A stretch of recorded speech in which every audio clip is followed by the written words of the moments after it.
take a bit of a pounding. Yeah, they do, eh? Yeah. Ray Davies, final day for Emirates Team New Zealand here in Barcelona before you head back down south to New Zealand. How important has this last month in the AC75 been for the team in your progress towards defending the Cup?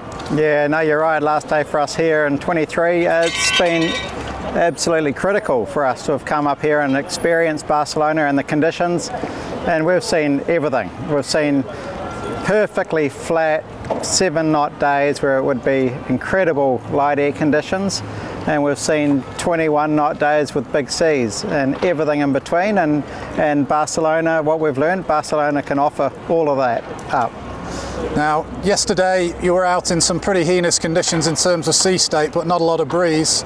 Today felt like more breeze off the land, but probably a better sea state, but still difficult.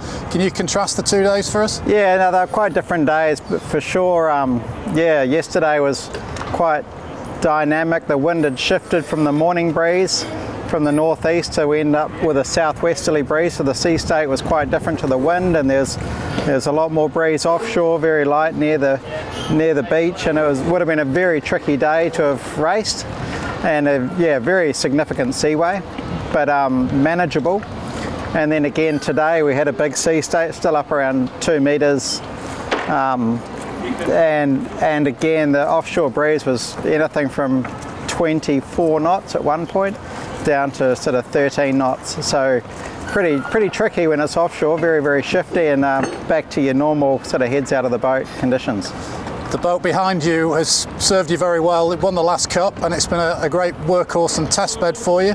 I asked Curly Salthouse yesterday, what's the future for this boat? He wasn't sure. Yeah, no, Te Rehu Tai has been absolutely incredible. We just had a pretty special team photo with everyone on board, and you know, it's always a bit emotional, you know, when you're a boat like that. It's just given so much to the team, and a bit of an end of an era with it for us.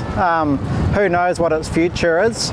We certainly need to grab a few parts off it for the next boat. That's the way we operate. We don't double up on too much kit, so we'll grab some equipment off it, but yeah, who knows whether it ends up in a museum or it ends up to another home. Not sure. I know you can't tell me any specifics, but how different might the next generation of AC75s look when we see them launched in the spring next year?